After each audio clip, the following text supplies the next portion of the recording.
Charge frame आज झाला आहे. तर माझी प्रतिक्रिया अशी आहे पहिली की आता आरोप निश्चिती झालेली आहे, तर लवकरच आरोपींना फाशीची शिक्षा झाली पाहिजे आणि देशमुख कुटुंबियाला आणि या लढाईत सगळे जे पीडित कुटुंब होतं आमचं देशमुख कुटुंब, सगळं गाव आणि ज्या पद्धतीने या सगळ्या लोकांनी या न्यायाच्या बाजूनं उभा राहिले त्या सगळ्या लोकांना न्याय पाहिजे आणि तेवढीच आमची सुरुवातीपासून मागणी. आम्ही न्यायाच्या प्रतीक्षेत आत्तापर्यंत आहोत. लवकरात लवकर आज चार्ज फ्रेम झाला आहे, आरोप निश्चिती झाली आहे, तर लवकरात लवकर आरोपींना फाशी होणं ही माझी प्रतिक्रिया आहे. मात्र कोर्टाच्या समोर ज्यावेळेस दोष वाचून दाखवण्यात आले, चार्ज ड्राफ्ट वाचून दाखवण्यात आला, त्यावेळेस आरोपींनी डिनाय केलेला आहे आणि आरोपींची जी भाषा होती ती देखील तुम्ही सर्वांनी ऐकली. त्याबद्दल मी आत्तापर्यंत बोललो नाही. मला तसं बोलता येत नाही जे काही कोर्टात होतं आहे ते, कारण ते मेरिटचे विषय आहेत, ते सगळे वकील साहेब बोलतात. परंतु ह्याच्यातून एक सगळ्यांना जे काही स्पष्टीकरण भेटलेलं आहे, पत्रकार बंधू सगळे तुम्ही मध्ये असतात, जे माझ्या भावाला संपवलं या आसुरी वृत्तीनं, त्या आसुरी वृत्तीचा कुठंही त्याची बाजू मांडणारे आणि आरोपी ह्याच्यामध्ये कुठलाच फरक नाही. त्या आसुरी आनंद घेण्यासाठी वारंवार वकील बदलून जे काय पेनड्राईव्ह मागणी करतात त्यांचे ते राईट आहेत, मागू द्या.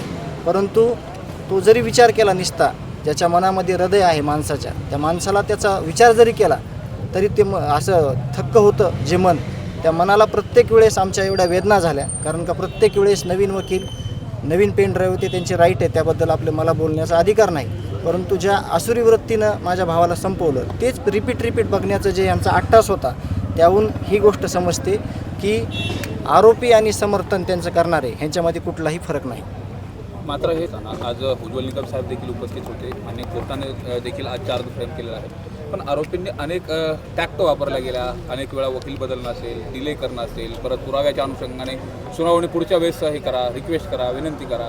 हे नेमकं आजचं मरण उद्यावरती ढकलण्याच्या अनुषंगाने होतं का, नेमकं या संदर्भात जी त्यांची प्रॅक्टिस होती त्या संदर्भात काय तुम्ही? आमच्या सगळ्याच्या हिशोबानं तेच होतं, आजचं मरण उद्या ढकलण्यात येत होतं. परंतु ह्याच्यातून एक गोष्ट, जे आपलं महाराष्ट्राचं सरकार आहे, मुख्यमंत्री साहेब आहेत, ह्या सगळ्या प्रकरणावरून त्यांना एक गोष्ट जाणवली असेल की हे न्यायालयाला एवढं चॅलेंज करते, तर जे इथलं प्रशासन आहे, मग ते पोलीस प्रशासन असेल, महसूल प्रशासन असेल किंवा विविध हे जे प्रशासन आहेत, ते हे प्रशासन हे सगळे खंडणीखोर लोक कशा पद्धतीनं म्हणजे इथं त्याची वागणूक किंवा जे ट्रीट करत होते सगळ्या गोष्टी त्या कशा प्रकारे असतील याची त्यांना मुख्यमंत्री साहेबांना कल्पना आलेली असेल होती आणि त्यावरती काय प्रश्न नाही. त्याचे म्हणजे पश्चाताप झालेल्या गोष्टीचा, हे बिलकुल आत्ता पण मागं पण सांगितलं तुम्हाला की झालेल्या गोष्टीवर पश्चाताप किंवा माणसाच्या आयुष्यामध्ये ज्या काही चुका होतात त्या चुका जर असल्या तर ते मान्य करून माणूस पुढं चालला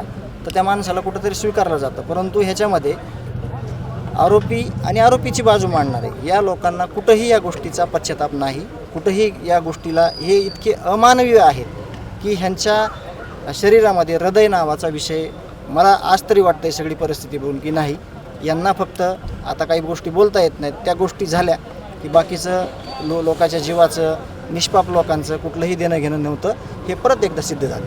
वाल्मिक कराड हे या कटामध्ये संपूर्ण सहभागी आहेत असं देखील ड्राफ्टमध्ये घेण्यात आलं. नेमकं मास्टर माइंड या संपूर्ण प्रकरणात आतापर्यंत कोण तुम्हाला? नाही, मुख्य आरोपी आणि जे मास्टर माइंड आहे ते सगळं पुराव्यानिशी सिद्ध झालेलं आहे, सिद्ध केलेलं आहे, तपासातून ते पुढं आलेलं आहे. कारण तपास नेमणं आणि तपास पूर्ण होणं ह्याच्यामध्ये फरक असतो. ज्यावेळेस तपासी अधिकारी येतात त्यावेळेस माहीत नसतं झालेलं प्रकरण काय आहे, परंतु ज्यावेळेस चार्जशीट दाखल केलं त्याच वेळेस मुख्य आरोपी कोण आहे, 2 नंबरचा आरोपी कोण आहे, 1 ते 7 आरोपी कोण आहेत, हे जी टीम होती CID SITची त्यांनी सगळं चार्जशीट हे न्यायालयात दिलेलं आहे आणि त्याप्रमाणेच ही सगळी कार्यवाही चालू आहे. गुन्हेगारीचा जो प्रमुख आहे तो सुदर्शन घुले आहे असं मान्य कोर्टाचं म्हणणं. आता त्या सगळ्या गोष्टी खरंच मला म्हणजे मी बोलणं अपेक्षित नाही मला स्वतःकडून, हे न्यायालयाचे विषय आहेत सगळे. परंतु त्या टोळीचा प्रमुख कोण आणि त्या टोळीचा मालक कोण आणि टोळी चालवत होता कोण, हे सगळं आयोगाने सगळं पुढं सिद्ध केलेलं आहे. तेच खरं आहे, त्याचे सगळे पुरावे आहेत आणि ते वेळोवेळी न्यायालयाला ते सादर करतील. ओके, लवकरच न्याय मिळेल अशी आम्हाला अपेक्षा आहे आणि मुख्यमंत्री साहेब असतील, सगळी सिस्टीम असेल, देशमुख कुटुंबियाला शब्द आहे आणि सगळे एव्हिडन्स आहेत, ते वेळोवेळी जे काही वकील आहेत, सरकारी वकील आहेत, निकम साहेब आहेत, कोले साहेब आहेत आणि सगळी टीम आहे आयोगाची, त्यामुळं आम्हाला तीच अपेक्षा आहे, आम्हाला न्याय मिळावा लवकरात लवकर, त्याची म्हणजे लवकरात लवकर ही सगळी गोष्ट होऊन आम्हाला न्याय मिळावा.